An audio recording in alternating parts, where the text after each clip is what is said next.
So first up in this series, designed to help mental health professionals evaluate the different options for creating additional streams of income, we're going to look at the advantages and disadvantages of launching a public speaking career. While most mental health professionals are more introverted, about 5% of the ones that I speak to do have the desire to include a speaking career as a way for them to get out into the world and diversify from their therapy practice. And I get it. You're motivated by that feeling of making a difference, the interaction of an audience who are mesmerized by your advanced understanding of the human condition, and everyone who hears you takes away nuggets of wisdom to implement into their lives, making themselves, their families, and the world better as a result. But there are also some very big obstacles that you need to overcome in order to achieve your goal of actually establishing yourself on the big stage. And if you really want to know how to make it with paid speaking,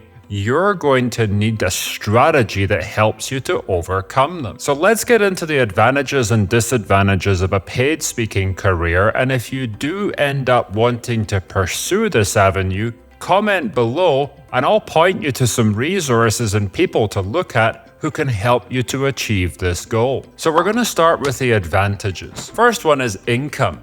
Speaking fees can range from just being paid for your expenses, but they can go as far as $15,000 for a medium-sized speaker or into six figures for some of the top speakers in the country. Compared to $80 to $100 per hour in therapy, when you make it to a decent size in your speaking career, it becomes easily possible for you to make more money in one single speaking event per week than you receive for the 20 to 25 clinical hours you're doing right now, plus your notes, plus your billing, your intakes, and everything else. That's some pretty interesting money, right? Also, there's making a broader impact. It's pretty clear to see that speaking to hundreds, sometimes even thousands of people every week or every month makes a broader impact in the world. By broad, I mean your 20 to 30 minute talk is going to touch many, many more people's lives than you can in one-on-one clinical therapy sessions. Although you can't go deep with people, you're going to be going wide. Your talk can be the beginning or the middle of the mental health journeys of many more people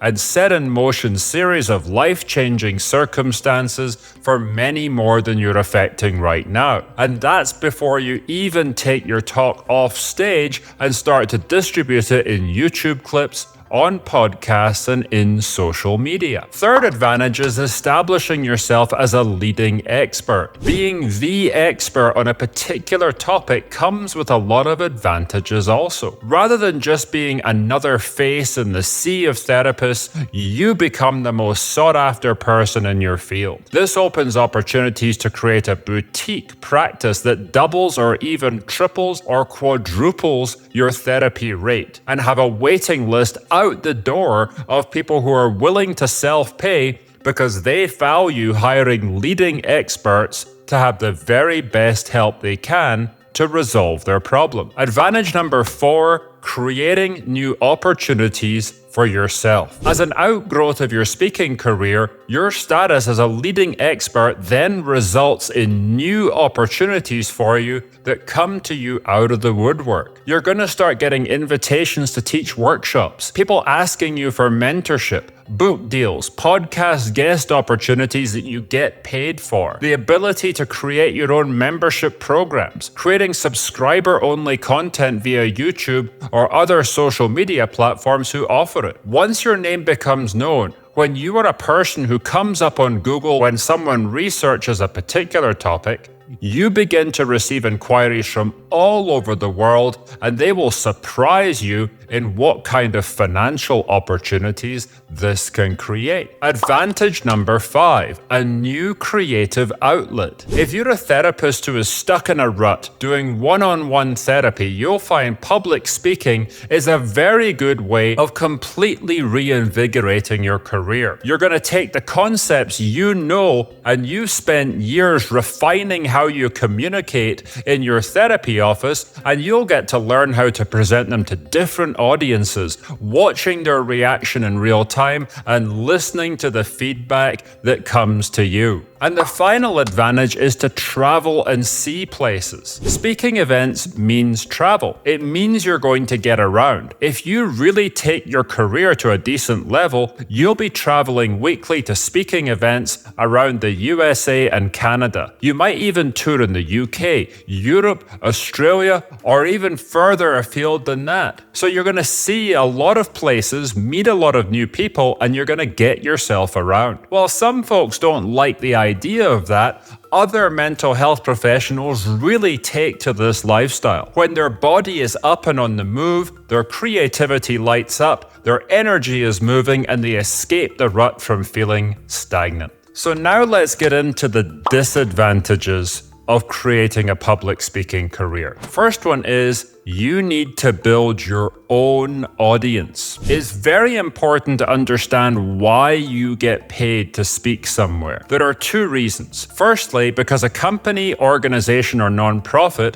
is putting on an event that they're absorbing the cost of. The reason why they would do this is because it makes their people better, or it furthers the cause that they campaign on. Secondly, a nonprofit or a for-profit company would pay for speakers for an event because they believe that these speakers will bring them more in donations or ticket sales than they pay for the speakers and the venue. Being hired as an expert by a company to speak to their employees is likely easier for you at the beginning. In order for a non-profit or a for-profit organization to hire you, they have to believe that you will help them to make a profit in ticket sales or donations. So you have to already be someone whose name pulls in an audience. This is very important to understand before you start your career. You don't just speak for a while and it all magically happens. You have to have a strategy that builds your name and your audience up to a level where your presence puts bums on seats who pay to hear you. If you don't have this strategy, you're always going to struggle. If you do have this strategy and you stay relentlessly focused, even when your audience is super small, you will eventually build your way up to a position where you're being paid the 4, 5, and eventually 6-figure sums to go and speak. Disadvantage number 2. You need to develop a very solid signature talk. And this is going to take experts to help you. This is not just you sitting with a notepad. If you spend time listening to the very best speakers, you're going to notice something. There are formulas behind what they say and how they introduce their topics.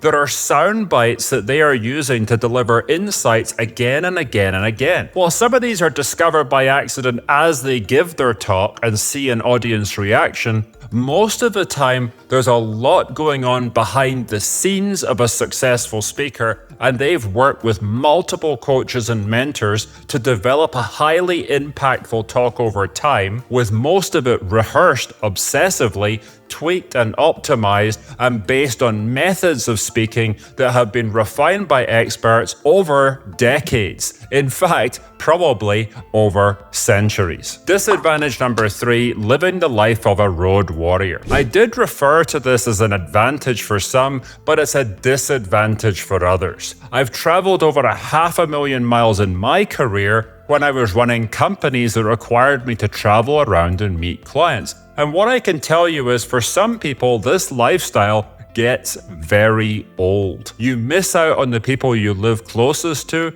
You have to deal with jet lag, and it is difficult to live a healthy lifestyle with the motivation to stay really fit while you're on the road. It's a discipline, and for some people, it just wears them down. Disadvantage number 4, imposter syndrome and stage fright. This is what takes most people out when they think of the life of being a speaker. Most people don't like the idea of being up on stage, the pressure to deliver a talk, The fact that you really can't make mistakes, and the stakes involved in not having an off night that night. You have to be built for this journey. It's actually much easier to put yourself out on social media than it is to put yourself up on a stage. At least with social media, if you do a bad take, you can edit it out. To be a paid speaker, you honestly need to have that gene inside of you to have the confidence, the magnetism, and the desire and the belief in yourself to make it work. So that's the highest level. Your biggest business problem is to solve: how do you build an audience so you don't go from being overworked and underpaid as a mental health professional